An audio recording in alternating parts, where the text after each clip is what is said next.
وَمَا يَنظُرُ هَؤُلَاءِ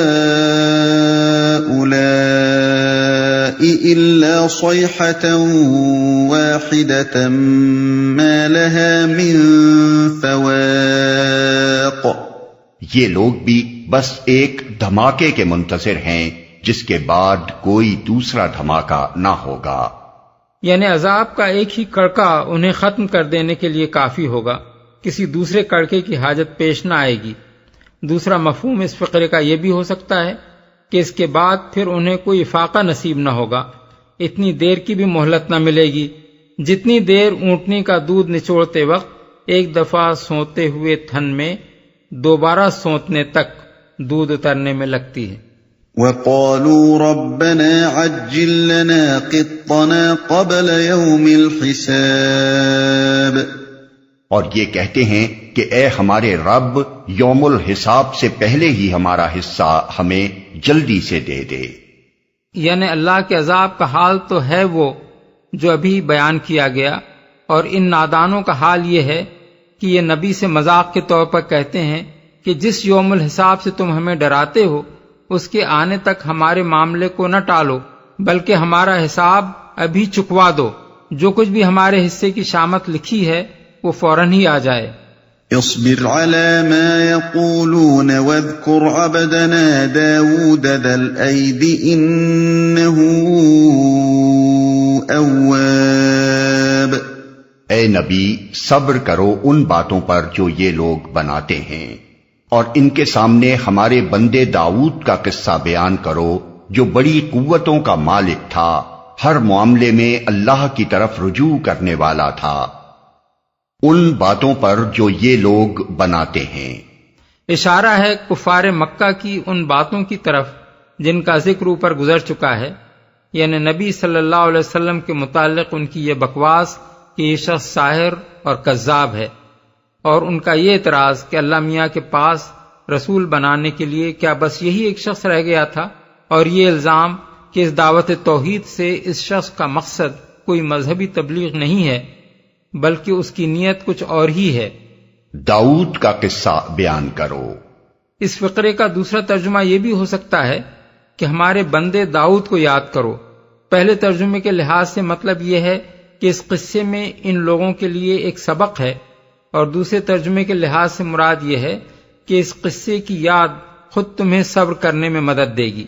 چونکہ یہ قصہ بیان کرنے سے دونوں ہی باتیں مقصود ہیں، اس لیے الفاظ ایسے استعمال کیے گئے ہیں جو دونوں مفہوموں پر دلالت کرتے ہیں۔ بڑی قوتوں کا مالک تھا، اصل الفاظ ہیں ذل اید، ہاتھوں والا۔ ہاتھ کا لفظ صرف عربی زبان ہی میں نہیں، دوسری زبانوں میں بھی قوت و قدرت کے لیے استعارے کے طور پر استعمال ہوتا ہے۔ حضرت داؤد کے لیے جب ان کی صفت کے طور پر یہ فرمایا گیا کہ وہ ہاتھوں والے تھے تو اس کا مطلب لازماً یہی ہوگا کہ وہ بڑی قوتوں کے مالک تھے۔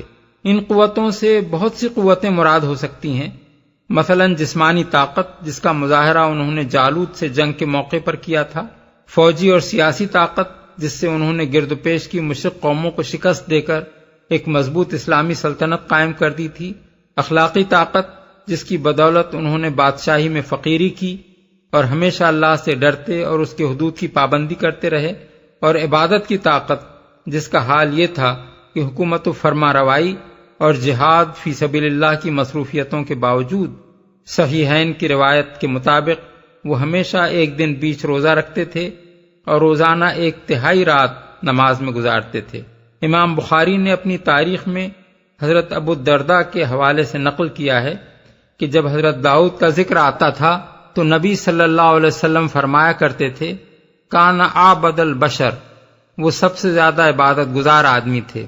اِنَّا سَخَّرْنَا الْجِبَالَ مَعَهُ يُسَبِّحْنَ بِالْعَشِيِّ وَالْإِشْرَاقِ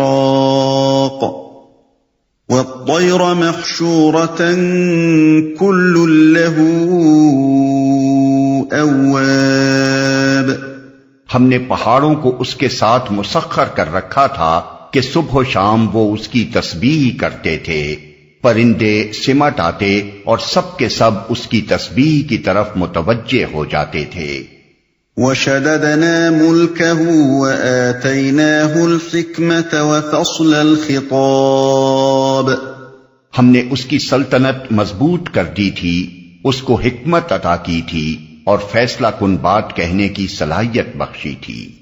یعنی ان کا کلام الجھا ہوا نہ ہوتا تھا کہ ساری تقریر سن کر بھی آدمی نہ سمجھ سکے کہ کہنا کیا چاہتے ہیں، بلکہ وہ جس معاملے پر بھی گفتگو کرتے اس کے تمام بنیادی نکات کو منقح کر کے رکھ دیتے اور اصل فیصلہ طلب مسئلے کو ٹھیک ٹھیک متعین کر کے اس کا بالکل دو ٹوک جواب دے دیتے تھے۔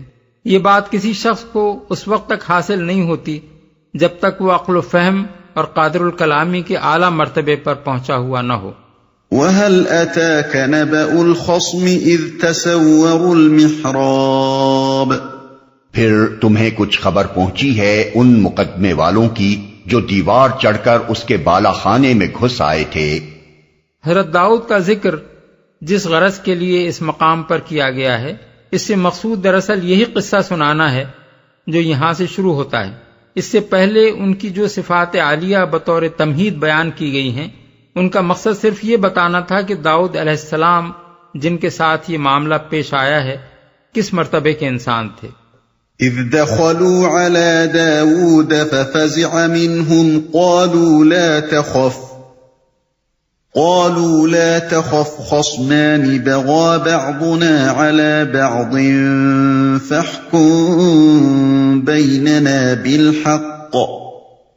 فاحكم بيننا بالحق ولا تشطط واهدنا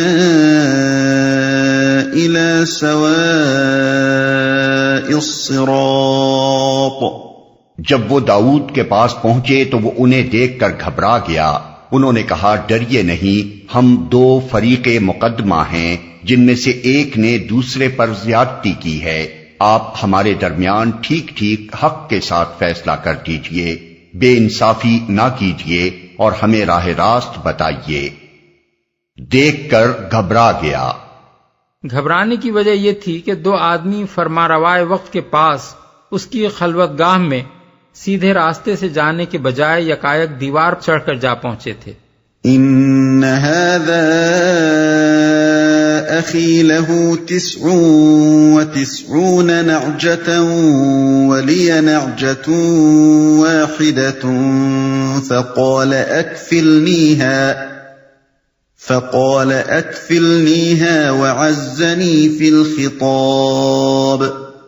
یہ میرا بھائی ہے، اس کے پاس 99 دمبیاں ہیں اور میرے پاس صرف ایک ہی دمبی ہے۔ اس نے مجھ سے کہا کہ یہ ایک دمبی بھی میرے حوالے کر دے، اور اس نے گفتگو میں مجھے دبا لیا۔ یہ میرا بھائی ہے۔ بھائی سے مراد حقیقی بھائی نہیں بلکہ دینی اور قومی بھائی ہے۔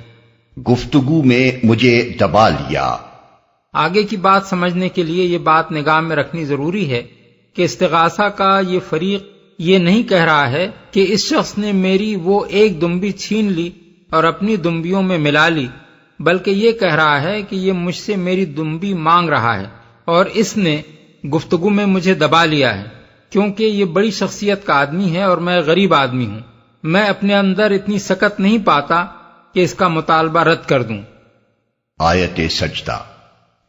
قال لقد ظلمك بسؤال نعجتك إلى نعاجه وإن كثيرا من الخلطاء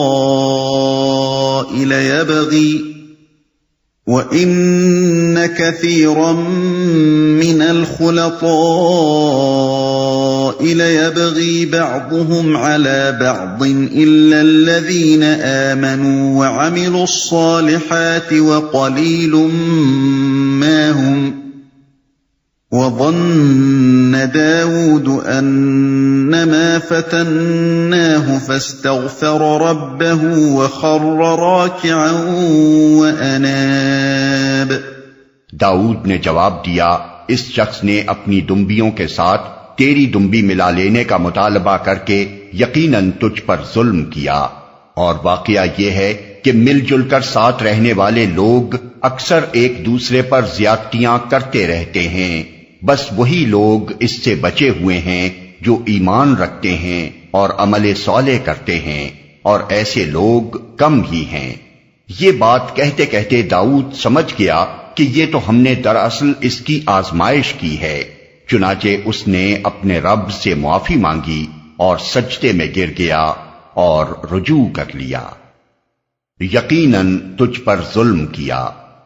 یہاں کسی کو یہ شبہ نہ ہو کہ حضرت داؤد نے ایک ہی فریق کی بات سن کر اپنا فیصلہ کیسے دے دیا۔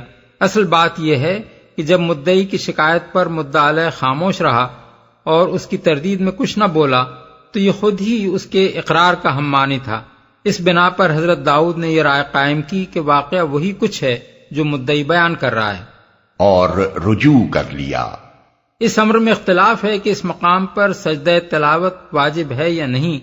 امام شافعی کہتے ہیں کہ یہاں سجدہ واجب نہیں ہے بلکہ یہ تو ایک نبی کی توبہ ہے، اور امام ابو حنیفہ وجوب قائل ہیں۔ اس سلسلے میں ابن عباس سے 3 روایتیں محدثین نے نقل کی ہیں۔ اکرمہ کی روایت یہ ہے کہ ابن عباس نے فرمایا یہ ان آیات میں سے نہیں ہے جن پر سجدہ لازم ہے، مگر میں نے اس مقام پر نبی صلی اللہ علیہ وسلم کو سجدہ کرتے دیکھا ہے۔ بخاری، ابو داؤد، ترمذی، نسائی، مسند احمد۔ دوسری روایت جو ان سے سعید بن جبیر نے نقل کی ہے، اس کے الفاظ یہ ہیں کہ سورہ صاد میں نبی صلی اللہ علیہ وسلم نے سجدہ کیا اور فرمایا داؤد علیہ السلام نے توبہ کے طور پر سجدہ کیا تھا اور ہم شکر کے طور پر سجدہ کرتے ہیں، یعنی اس بات پر کہ ان کی توبہ قبول ہوئی۔ نسائی۔ تیسری روایت جو مجاہد نے ان سے نقل کی ہے، اس میں وہ فرماتے ہیں کہ قرآن مجید میں اللہ تعالیٰ نے نبی صلی اللہ علیہ وسلم کو حکم دیا کہ اولئک الذین ھدی اللہ فبہداہ مقتدہ، یہ وہ لوگ تھے جن کو اللہ نے راہ راست دکھائی تھی، لہذا تم ان کے طریقے کی پیروی کرو۔ اب چونکہ حضرت داؤد بھی ایک نبی تھے اور انہوں نے اس موقع پر سجدہ کیا تھا، اس لیے رسول اللہ صلی اللہ علیہ وسلم نے بھی ان کے اقتداء میں یہاں سجدہ فرمایا۔ بخاری۔ یہ 3 بیانات تو حضرت ابن عباس کے ہیں، اور حضرت ابو سعید خدری کا بیان یہ ہے کہ نبی صلی اللہ علیہ وسلم نے ایک مرتبہ خطبے میں سورہ صاد پڑھی، اور جب آپ اس آیت پر پہنچے تو آپ نے ممبر پر سے اتر کر سجدہ کیا، اور آپ کے ساتھ سب حاضرین نے بھی کیا۔ پھر ایک دوسرے موقع پر اسی طرح آپ نے یہی سورت پڑھی تو اس آیت کو سنتے ہی لوگ سجدہ کرنے کے لیے تیار ہو گئے۔ حضور نے فرمایا یہ ایک نبی کی توبہ ہے، مگر میں دیکھتا ہوں کہ تم لوگ سجدے کے لیے تیار ہو گئے ہو۔ یہ فرما کر آپ ممبر سے اترے اور سجدہ کیا، اور سب حاضرین نے بھی کیا۔ ابو داؤد۔ ان روایات سے اگرچہ وجوب سجدہ کی قطعی دلیل تو نہیں ملتی، لیکن کم از کم اتنی بات تو ضرور ثابت ہوتی ہے کہ نبی صلی اللہ علیہ وسلم نے اس مقام پر اکثر سجدہ فرمایا ہے، اور سجدہ نہ کرنے کی بنسبت یہاں سجدہ کرنا بہرحال افضل ہے۔ بلکہ ابن عباس کی تیسری روایت جو ہم نے اوپر بخاری کے حوالے سے نقل کی ہے، عدم وجوب کی بنسبت وجوب کے حکم کا پلڑا جھکا دیتی ہے۔ ایک اور مضمون جو اس آیت سے نکلتا ہے یہ ہے کہ اللہ تعالیٰ نے یہاں خر راکعن یعنی رکوع میں گر پڑا کے الفاظ استعمال فرمائے ہیں، مگر تمام مفسرین کا اس پر اتفاق ہے کہ اس سے مراد خر ساجدن یعنی سجدے میں گر پڑا ہے۔ اسی بنا پر امام ابو حنیفہ اور ان کے اصحاب نے یہ رائے ظاہر فرمائی ہے کہ نماز یا غیر نماز میں آیت سجدہ سن کر یا پڑھ کر آدمی سجدے کی بجائے صرف رکوع بھی کر سکتا ہے، کیونکہ جب اللہ تعالیٰ نے رکوع کا لفظ استعمال کر کے سجدہ مراد لیا ہے تو معلوم ہوا کہ رکوع سجدے کا قائم مقام ہو سکتا ہے۔ فقہائے شافعیہ میں سے امام خطابی کی بھی یہی رائے ہے۔ یہ رائے اگرچہ بجائے خود صحیح اور معقول ہے، لیکن نبی صلی اللہ علیہ وسلم اور صحابہ کرام کے عمل میں ہم کو ایسی کوئی نظیر نہیں ملی کہ آیت سجدہ پر سجدہ کرنے کے بجائے رکوع ہی کر لینے پر اکتفا کیا گیا ہو۔ لہذا اس رائے پر عمل صرف اس صورت میں کرنا چاہیے جب سجدہ کرنے میں کوئی امر مانے ہو، اسے معمول بنا لینا درست نہیں ہے، اور خود امام ابو حنیفہ اور ان کے اصحاب کا منشا بھی یہ نہیں ہے کہ اسے معمول بنایا جائے، بلکہ وہ صرف اس کے جواز کے قائل ہیں۔ فغفرنا له ذلك وإن له عندنا لزلفى وحسن مآب۔ تب ہم نے اس کا وہ قصور معاف کیا، اور یقیناً ہمارے ہاں اس کے لیے تقرب کا مقام اور بہتر انجام ہے۔ اس سے معلوم ہوا کہ حضرت داؤد سے قصور تو ضرور ہوا تھا، اور وہ کوئی ایسا قصور تھا جو دمبیوں والے مقدمے سے کسی طرح کی مماثلت رکھتا تھا۔ اسی لیے اس کا فیصلہ سناتے ہوئے مان ان کو یہ خیال آیا کہ یہ میری آزمائش ہوئی ہے، لیکن اس قصور کی نوعیت ایسی شدید نہ تھی کہ اسے معاف نہ کیا جاتا، یا اگر معاف کیا بھی جاتا تو وہ اپنے مرتبہ بلند سے گرا دیے جاتے۔ اللہ تعالیٰ یہاں خود تصریح فرما رہا ہے کہ جب انہوں نے سجدے میں گر کر توبہ کی تو نہ صرف یہ کہ انہیں معاف کر دیا گیا، بلکہ دنیا اور آخرت میں ان کو جو بلند مقام حاصل تھا اس میں بھی کوئی فرق نہ آیا۔ يا داود إنا جعلناك خليفة في الأرض فاحكم بين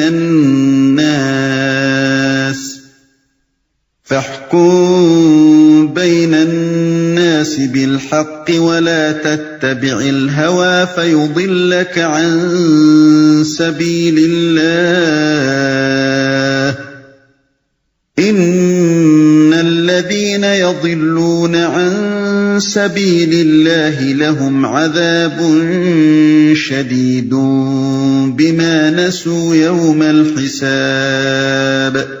ہم نے اس سے کہا، اے داؤد، ہم نے تجھے زمین میں خلیفہ بنایا ہے، لہذا تو لوگوں کے درمیان حق کے ساتھ حکومت کر اور خواہش نفس کی پیروی نہ کر کہ وہ تجھے اللہ کی راہ سے بھٹکا دے گی۔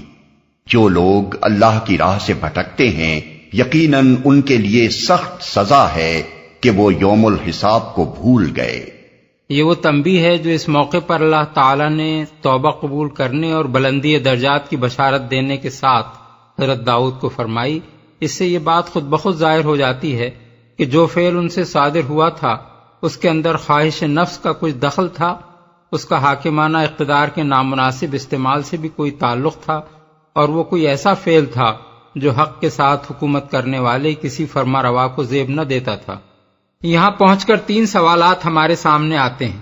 اول یہ کہ وہ فعل کیا تھا، دوسرے یہ کہ اللہ تعالیٰ نے اس کو صاف صاف بیان کرنے کے بجائے اس طرح پردے ہی میں اس کی طرف کیوں اشارہ کیا، تیسرے یہ کہ اس سیاق و سباق میں اس کا ذکر کس مناسبت سے کیا گیا ہے۔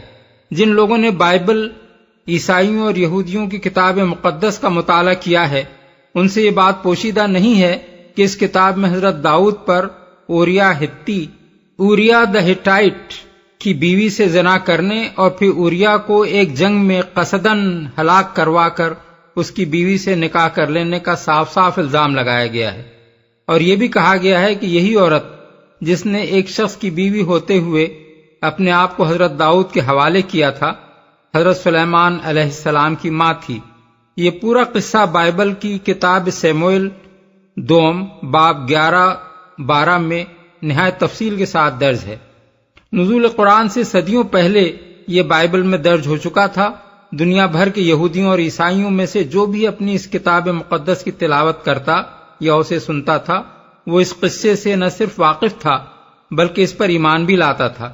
انہی لوگوں کے ذریعے سے یہ دنیا میں مشہور ہوا، اور آج تک حال یہ ہے کہ مغربی ممالک میں بنی اسرائیل اور عبرانی مذہب کی تاریخ پر کوئی کتاب ایسی نہیں لکھی جاتی جس میں حضرت داؤد کے خلاف اس الزام کو دہرایا نہ جاتا ہو۔ اس مشہور قصے میں یہ بات بھی درج ہے کہ خداوند نے ناتن کو داؤد کے پاس بھیجا۔ اس نے اس کے پاس آ کر اس سے کہا کہ کسی شہر میں 2 شخص تھے، ایک امیر دوسرا غریب۔ اس امیر کے پاس بہت سے ریوڑ اور گلے تھے، پر اس غریب کے پاس بھیڑ کی ایک پٹھیا کے سوا کچھ نہ تھا جسے اس نے خرید کر پالا تھا، اور وہ اس کے اور اس کے بال بچوں کے ساتھ بڑھی تھی۔ وہ اسی کے نوالے میں سے کھاتی اور اس کے پیالے سے پیتی اور اس کی گود میں سوتی تھی، اور اس کے لیے بطور بیٹی کے تھی۔ اور اس امیر کے ہاں کوئی مسافر آیا، سو اس نے اس مسافر کے لیے جو اس کے ہاں آیا تھا پکانے کو اپنے ریوڑ اور گلے میں سے کچھ نہ لیا، بلکہ اس غریب کی بھیڑ لے لی اور اس شخص کے لیے جو اس کے ہاں آیا تھا پکائی۔ تب داؤد کا غضب اس شخص پر بشدت بھڑکا، اور اس نے ناتن سے کہا کہ خداوند کی حیات کی قسم، وہ شخص جس نے یہ کام کیا واجب القتل ہے۔ اس شخص کو اس بھیڑ کا 4 گنا بھرنا پڑے گا، کیونکہ اس نے ایسا کام کیا اور اسے ترس نہ آیا۔ تب ناتن نے داؤد سے کہا کہ وہ شخص تو ہی ہے، تو نے ہتی اوریا کو تلوار سے مارا اور اس کی بیوی لے لی تاکہ وہ تیری بیوی بنے، اور اس کو بنی عمون کی تلوار سے قتل کروایا۔ 2 سموئیل باب 12 فقرات 1 تا 11۔ اس قصے اور اس کی اس شہرت کی موجودگی میں یہ ضرورت باقی نہ تھی کہ قرآن مجید میں اس کے متعلق کوئی تفصیلی بیان دیا جاتا۔ اللہ تعالیٰ کا یہ قاعدہ ہے بھی نہیں کہ وہ اپنی کتاب پاک میں ایسی باتوں کو کھول کر بیان کرے، اس لیے یہاں پردے ہی میں اس کی طرف اشارہ بھی کیا گیا ہے، اور اس کے ساتھ یہ بھی بتا دیا گیا ہے کہ اصل واقعہ کیا تھا اور اہل کتاب نے اسے بنا کیا دیا ہے۔ اصل واقعہ جو قرآن مجید کے مذکورہ بالا بیان سے صاف سمجھ میں آتا ہے وہ یہ ہے کہ حضرت داؤد علیہ السلام نے اوریا یا جو کچھ بھی اس شخص کا نام رہا ہو سے محض یہ خواہش ظاہر کی تھی کہ وہ اپنی بیوی کو طلاق دے دے، اور چونکہ یہ خواہش ایک عام آدمی کی طرف سے نہیں بلکہ ایک جلیل القدر فرماروا اور ایک زبردست دینی عظمت رکھنے والی شخصیت کی طرف سے رعایا کے ایک فرد کے سامنے ظاہر کی گئی تھی، اس لیے وہ شخص کسی ظاہری جبر کے بغیر بھی اپنے آپ کو اسے قبول کرنے پر مجبور پا رہا تھا۔ اس موقع پر قبل اس کے کہ وہ حضرت داؤد کی فرمائش کی تعمیل کرتا، قوم کے 2 نیک آدمی اچانک حضرت داؤد کے پاس پہنچ گئے اور انہوں نے ایک فرضی مقدمے کی صورت میں یہ معاملہ ان کے سامنے پیش کر دیا۔ حضرت داؤد ابتدا میں تو یہ سمجھے کہ یہ واقعی کوئی مقدمہ ہے، چنانچہ انہوں نے اسے سن کر اپنا فیصلہ سنا دیا، لیکن زبان سے فیصلے کے الفاظ نکلتے ہی ان کے ضمیر نے تنبیہ کی کہ یہ تمثیل پوری طرح ان کے اور اس شخص کے معاملے پر چسپاں ہوتی ہے، اور جس فعل کو وہ ظلم قرار دے رہے ہیں اس کا صدور خود ان سے اس شخص کے معاملے میں ہو رہا ہے۔ یہ احساس دل میں پیدا ہوتے ہی وہ سجدے میں گر گئے اور توبہ کی اور اپنے اس فعل سے رجوع فرما لیا۔ بائبل میں اس واقعے کی وہ گھناؤنی شکل کیسے بنی، یہ بات بھی تھوڑے سے غور کے بعد سمجھ میں آ جاتی ہے۔ معلوم ایسا ہوتا ہے کہ حضرت داؤد کو اس خاتون کی خوبیوں کا کسی ذریعے سے علم ہو گیا تھا، اور ان کے دل میں یہ خیال پیدا ہوا تھا کہ ایسی لائق عورت ایک معمولی افسر کی بیوی ہونے کے بجائے ملک کی ملکہ ہونی چاہیے۔ اسی خیال سے مغلوب ہو کر انہوں نے اس کے شوہر سے یہ خواہش ظاہر کی کہ وہ اسے طلاق دے دے۔ اس میں کوئی قباحت انہوں نے اس لیے محسوس نہ کی کہ بنی اسرائیل کے ہاں یہ کوئی معیوب بات نہ سمجھی جاتی تھی۔ ان کے ہاں یہ ایک معمولی بات تھی کہ ایک شخص اگر کسی کی بیوی کو پسند کرتا تو بے تکلف اس سے درخواست کر دیتا تھا کہ اسے میرے لیے چھوڑ دے۔ ایسی درخواست پر کوئی برا نہ مانتا تھا، بلکہ بسا اوقات دوست ایک دوسرے کے پاس خاطر سے بیوی کو خود طلاق دے دیتے تھے تاکہ دوسرا اس سے شادی کر لے۔ لیکن یہ بات کرتے وقت حضرت داؤد کو اس امر کا احساس نہ ہوا کہ ایک عام آدمی کی طرف سے اس طرح کی خواہش کا اظہار تو جبر و ظلم کے عنصر سے خالی ہو سکتا ہے، مگر ایک فرمانروا کی طرف سے جب ایسی خواہش ظاہر کی جائے تو وہ جبر سے کسی طرح بھی خالی نہیں ہو سکتی۔ اس پہلو کی طرف جب اس تمثیلی مقدمے کے ذریعے سے ان کو توجہ دلائی گئی تو وہ بلا تعامل اپنی اس خواہش سے دستبردار ہو گئے اور بات آئی گئی ہو گئی، مگر بعد میں کسی وقت جب ان کی کسی خواہش اور کوشش کے بغیر اس خاتون کا شوہر ایک جنگ میں شہید ہو گیا اور انہوں نے اس سے نکاح کر لیا تو یہودیوں کے خبیث ذہن نے افسانہ تراشی شروع کر دی، اور یہ خبث نفس اس وقت اور زیادہ تیزی سے کام کرنے لگا جب بنی اسرائیل کا ایک گروہ حضرت سلیمان کا دشمن ہو گیا۔ ان محرکات کے زیر اثر یہ قصہ تصنیف کر ڈالا گیا کہ حضرت داؤد نے معاذ اللہ اوریا کی بیوی کو اپنے محل کی چھت پر سے اس حالت میں دیکھ لیا تھا کہ وہ برہنہ نہا رہی تھی۔ انہوں نے اس کو اپنے ہاں بلوایا اور اس سے زنا کا ارتکاب کیا جس سے وہ حاملہ ہو گئی۔ پھر انہوں نے اوریا کو بنی عمون کے مقابلے پر جنگ میں بھیج دیا اور فوج کے کمانڈر یوآب کو حکم دیا کہ اسے لڑائی میں ایسی جگہ مقرر کر دے جہاں وہ لازماً مارا جائے، اور جب وہ مارا گیا تو انہوں نے اس کی بیوی سے شادی کر لی، اور اسی عورت کے پیٹ سے سلیمان علیہ السلام پیدا ہوئے۔ یہ تمام جھوٹے الزامات ظالموں نے اپنی کتاب مقدس میں ثبت کر دیے ہیں تاکہ نسلاً بعد نسلاً اسے پڑھتے رہیں اور اپنی قوم کے ان 2 بزرگ ترین انسانوں کی تذلیل کرتے رہیں جو حضرت موسیٰ کے بعد ان کے سب سے بڑے محسن تھے۔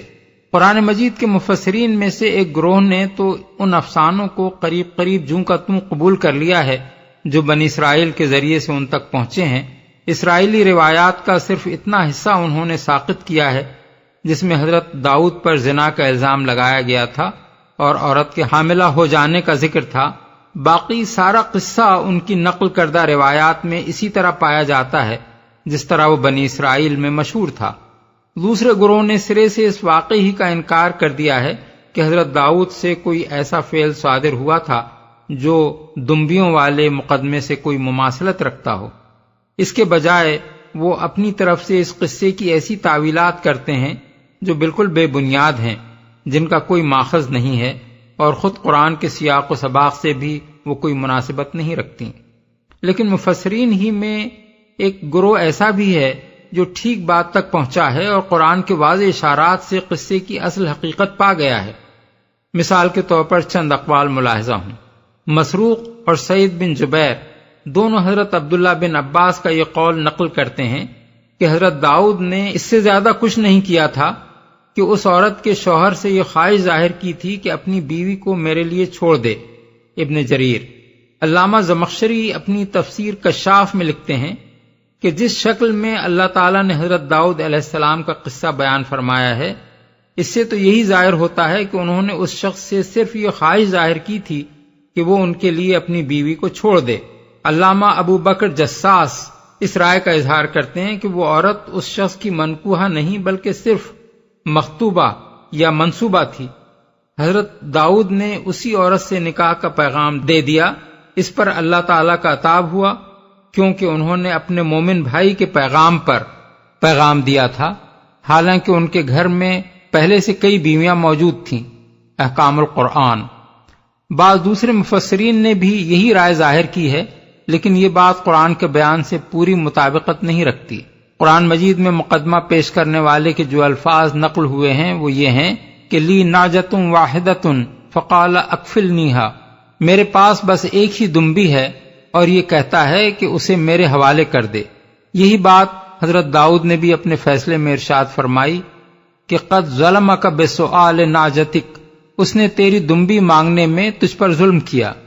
یہ تمثیل حضرت داؤد اور اوریا کے معاملے پر اسی صورت میں چسپاں ہو سکتی ہے جبکہ وہ عورت اس شخص کی بیوی کو پیغام پر پیغام دینے کا معاملہ ہوتا تو پھر تمثیل یوں ہوتی کہ میں ایک دمبی لینا چاہتا تھا اور اس نے کہا کہ یہ بھی میرے لیے چھوڑ دے۔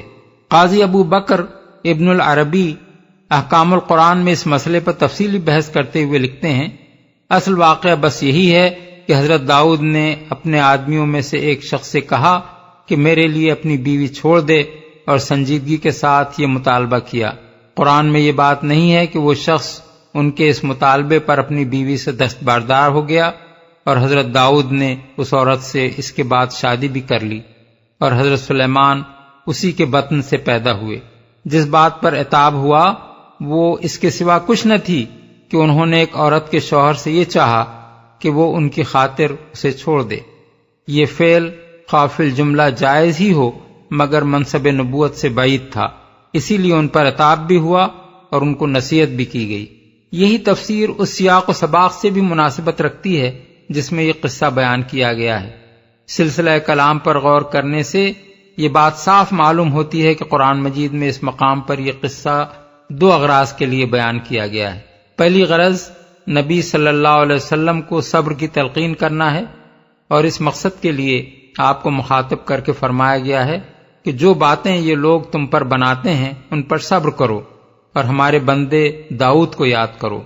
یعنی تمہیں تو ساحر اور کذاب ہی کہا جا رہا ہے، لیکن ہمارے بندے داؤد پر تو ظالموں نے زنا اور سازشی قتل تک کے الزامات لگا دیے، لہذا ان لوگوں سے جو کچھ بھی تم کو سننا پڑے اسے برداشت کرتے رہو۔ دوسری غرض کفار کو یہ بتانا ہے کہ تم لوگ ہر محاسبے سے بے خوف ہو کر دنیا میں طرح طرح کی زیادتیاں کرتے چلے جاتے ہو، لیکن جس خدا کی خدائی میں تم یہ حرکتیں کر رہے ہو وہ کسی کو بھی محاسبہ کیے بغیر نہیں چھوڑتا، حتیٰ کہ جو بندے اس کے نہایت محبوب و مقرب ہوتے ہیں وہ بھی اگر ایک ذرا سی لغزش کے مرتکب ہو جائیں تو خداوند عالم ان سے سخت مواخذہ کرتا ہے۔ اس مقصد کے لیے نبی صلی اللہ علیہ وسلم سے فرمایا گیا کہ ان کے سامنے ہمارے بندے داؤد کا قصہ بیان کرو جو ایسی اور ایسی خوبیوں کا مالک تھا، مگر جب اس سے ایک بیجا بات سرزد ہو گئی تو دیکھو کہ ہم نے اسے کس طرح سرزنش کی۔ اس سلسلے میں غلط فہمی اور باقی رہ جاتی ہے جسے رفع کر دینا ضروری ہے۔ تمثیل میں مقدمہ پیش کرنے والے نے یہ جو کہا ہے کہ اس شخص کے پاس 99 دمبیاں ہیں اور میرے پاس ایک ہی دمبی ہے جسے یہ مانگ رہا ہے، اس سے بظاہر یہ گمان ہوتا ہے کہ شاید حضرت داؤد کے پاس 99 بیویاں تھیں اور وہ ایک عورت حاصل کر کے 100 کا عدد پورا کرنا چاہتے تھے، لیکن دراصل تمثیل کے ہر جز کا حضرت داؤد اور اوریا ہتی کے معاملے پر لفظ بلفظ چسپاں ہونا ضروری نہیں ہے۔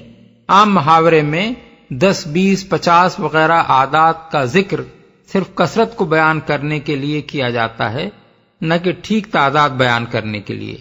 ہم جب کسی سے کہتے ہیں کہ 10 مرتبہ تم سے فلاں بات کہہ دی تو اس کا مطلب یہ نہیں ہوتا کہ 10 بار گن کر وہ بات کہی گئی ہے، بلکہ مطلب یہ ہوتا ہے کہ بارہا وہ بات کہی جا چکی ہے۔ ایسا ہی معاملہ یہاں بھی ہے۔ تمثیلی مقدمے میں وہ شخص حضرت داؤد کو یہ احساس دلانا چاہتا تھا کہ آپ کے پاس متعدد بیویاں ہیں اور پھر بھی آپ دوسرے شخص کی ایک بیوی حاصل کرنا چاہتے ہیں۔ یہی بات مفسر نیسابوری نے حضرت حسن بصری سے نقل کی ہے۔ لم یکن لداؤد 99 امرأۃ وانما ھذا مثل۔ حضرت داؤد کی 99 بیویاں نہ تھیں بلکہ یہ صرف ایک تمثیل ہے۔ اس قصے پر تفصیلی بحث ہم نے اپنی کتاب تفہیمات حصہ دوم میں کی ہے۔ جو اصحاب ہماری بیان کردہ تعویل کی ترجیح کے مفصل دلائل معلوم کرنا چاہتے ہیں وہ اس کتاب کے صفحات 29 تا 44 ملاحظہ فرمائیں۔